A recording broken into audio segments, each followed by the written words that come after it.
Okay, so we just got done doing max hammer strength. Yeah, this is take 2. Our kids started yelling in the background. So she's singing. Well, she was singing. She sounded beautiful. She is my voice. Absolutely voice beautiful. Of an angel. Like a dove. But anyway, back to the workout. Today's workout was a lot of fun. Fun to us is a challenging workout. So it was a very challenging workout. We're falling in love with the Master's Hammer and Chisel now because every workout seems to be very challenging. Today's workout, the premise behind it, after doing it now, you do 1 minute of an exercise with no weights, and you kind of burn out that body part, and then you do the next exercise with weights, with heavy weights. As heavy as you can pick up and do that exercise. So, for instance, we did like a minute worth of push-ups, and then we went right to chest press, and you do 8 chest presses. So you pick up as heavy weight as you can for those 8, you put them down, and you're done with chest. And then you do some legs. You're doing squats with no weights, and then you're doing squats with weights, and then you're doing lunges without weights, you're doing lunges with weights, you're doing pull-ups on into pullovers. So it's a very challenging workout. Definitely make sure you have plenty of weight to push around because you're going to want to go as heavy as you can possibly go. Yeah, I don't think I need any heavier weights on the lower body portion. I think I was fine. The heaviest I used, I think, was 30s, and that was on the deadlift and on the regular squats. But on the lunges, on the step-ups, on the sumo squats, no, I did heavier. No, I did that on the sumo squat too, because you hold them up here. Yeah. I just used 12s. And like Philip said, it's because you're exhausting your muscle for 1 minute. You're doing air squats or whatever it is for 1 minute. And a way to keep yourself moving and advancing is try to go faster the next time. So I tried to count in my head and my number today I wanted to hit each time was at least 25. With good control, good depth, a nice slow controlled movement on the pull-ups, but you can go faster each time and try to get a few more reps. The only thing that I wish we had heavier weights was for the upper body portion. I felt a little bit chinked. So I actually said when it was over, I was like, that's it. I was exhausted on the lower body, but my upper body feels like it got left out today. I don't feel like I was challenged at all on the upper body, but a lot of that has nothing to do with the program. It just has to come with poor weight choices. I was thinking in my head that, you know, a 30 would be fine, but when you're used to doing 55 and 60 on your rows and you're picking up 30s and you're only doing 8, you kind of feel like you just missed it. Yeah, you could have picked up heavier weight, yeah. So that is one thing that we missed out on. We do need to invest in some heavier weights. But other than that, I think it was a really good workout. Like I said, I think to give an honest review, I can't give a whole honest review today because I didn't exhaust my upper body. So hopefully... But your lower body was crushed. My lower body was extremely crushed. I don't think I could have done one more. I actually, at the end, on the last step up, she went...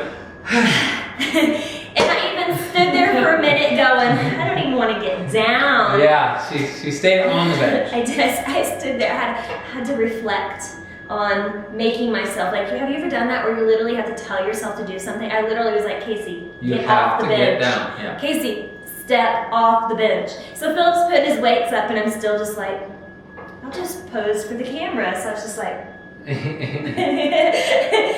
totally didn't want down. So yeah, the lower body portion, huge 2 thumbs up on that one. I thought it was really good. And like I said, you're not doing a whole lot with weights as far as sets go, but because you are exhausting it and then following it up with the heavy, I feel extremely wonderful about the lower. The only thing I didn't like was the calf raises. I'm okay with the standing calf raises, but I think the sitting calf raises are a complete waste of time. We said that in Body Beast back when we did that program. We eventually just stopped doing it and we would just go over to the treadmills and we would grab weights and we would do them over there. So yeah, and we would, it's just I think it's more beneficial. I don't get anything out of it. I don't understand that move. It's the last move in the program.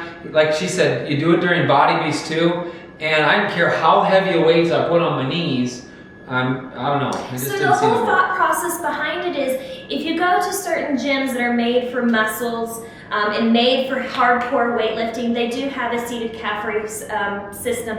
Most of them almost look like you're sitting down and you're going to go for a ride on a bike. I don't know. But when you put your heavy plates on there, it's how when you go up, your feet are placed, and they usually have a little bit of an area where you can get more of a hyperextension on your legs, where when you're doing it here, you can't get it. And when you're doing that, I mean, I can load up 90 pounds on that thing and go for it. Here, I've got 35-pound dumbbells sitting on my knees. It's not doing a whole lot of good, especially when you're not getting the hyper move on it.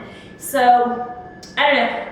If you don't have a machine, I say skip it and do something else. So in the future, I think I will just do heavy calf raises. And we usually like to do feet out, feet forward, and feet in. Yeah, there's 3 muscles on that calf. Not tricep. Yeah, almost a tricep. There's 3 muscles on that calf. So to hit them all, you got to do all of it to get a good workout. So, and since it's the last move before the little cool down, you could do that, you know, and throw it in there and do the extra sets. So. And I think you need to in this situation again. Yeah. Otherwise, you're just not getting a whole lot, because we haven't done calves at all. Really. Not really. Just some jumping and stuff that would have involved the calves. But yeah. But I got more from the wall burn than I did from that. But other than that, I felt really good using the resistant band. Oh, we did military presses with the resistant band. Mm-hmm.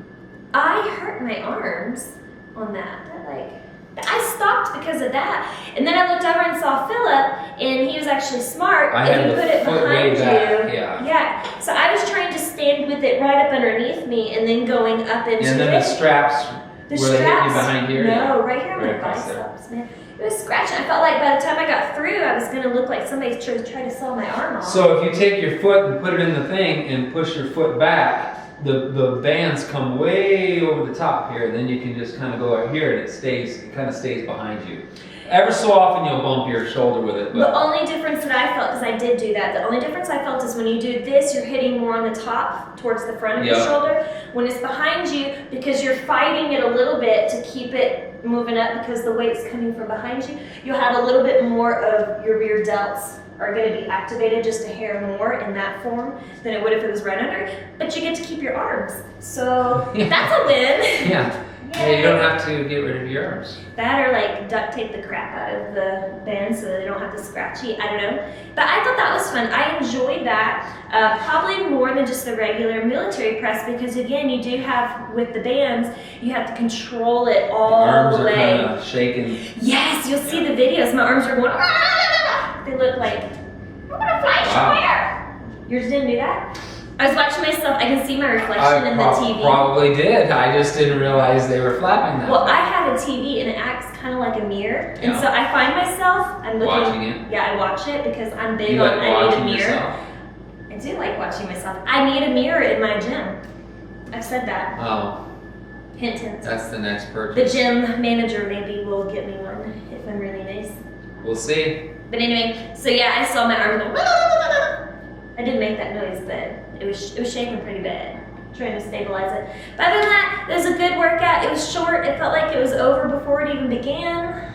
It was 32 minutes though. So literally, I was saying to Casey, I said we never stopped. The beast kept us going. There was not a lot of instruction. No, even when he would tell you to go write it down or something, it was like by the time you put your weights down, he's watch me for the next move, watch me for the next move. Yeah, so there was not a lot of wasted time. I like that. So that's why the time goes faster too, because one day I remember when he was I'm standing there at the pull-up bar and he's like doing something, I finally said, come on, because I was ready to go. So it's nice when the video just keeps moving along. So I just wish that maybe he would give me more of a countdown. Because I tell you what, when I'm in those Bulgarian squats, I want to give up. And it's like just waiting for him to say 10 seconds. Yeah. I need that to keep going, because there's other times where I'm like, oh my gosh, how much longer we got to go? So I wish he would do like, all right, we're halfway there, 30 seconds, guys. So now, if you have a big TV screen and you're doing it with the DVD, you can see the countdown. We're using a little computer because we're using our Beachbody on demand. And so, yeah, the number is kind of hard to see from way back here. Anything. Yeah, so. Anyway, count for me, Mr. Siki, count for me. 30 seconds now. Would Autumn do that? Autumn does. She's not all the time, but she's a lot better about doing the countdown for you, and she's very motivating. You remember her workout the other day? She was like, all right, come on, we can do it. You can. And she even gave you that speech. It's just you against yourself. yourself. Don't let yourself stand in your way. You don't remember that speech? You I and I were both going, yeah. I was pretty focused on the workout myself. Just banging out exercises. No, you were not. You were right there going, go Autumn. Come on, Autumn. That's exactly what you're doing. Let's review the video. Anyway, I think that's it for today. That's it for today. I have no idea what we're doing tomorrow. I didn't look. I have looked, but I don't remember. Is it tomorrow off day? It's Wednesday. Last week it was Thursday off day, so we'll see. If it's an off day, we won't see you tomorrow. If it is, ooh, you know what I noticed today? What I don't know why it just popped in my head. I guess you said Thursday. It made me think of triceps. I don't really know why, but when we did the pull-ups, we've been doing like this, but we did a reverse grip. Yes. That was the first time I think we've done that form. And I tell you what, high up here. Yeah. Did you feel it?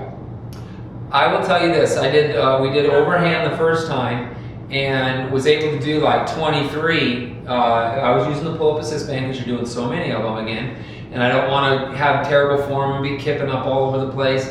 So I just have decided to stick with that and just loosen it up. But we got to the chin-ups, and yeah, I only was able to do like 17. I was dying with the chin-ups. So yeah, I was burning right up in here. That was hard. Oh, and good mornings.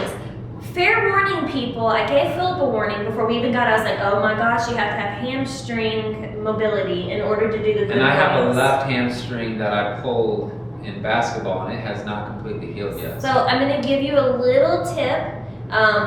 Be sure you stick your butt out. Don't try to do like a toe touch and just go straight down. Is this good? That's not. No, that looked kind of weird. But when you do your good show. so when you do your good mornings, instead of trying to go straight down, if you actually stick, see how I'm gonna, like stick your butt out and then go down. And when you do that, it doesn't take quite as much pull on your hamstrings because I have no hamstring flexibility. So that helps. I'm gonna stop talking. That's a wrap. Yes. Okay. We'll see you tomorrow. Have a good day.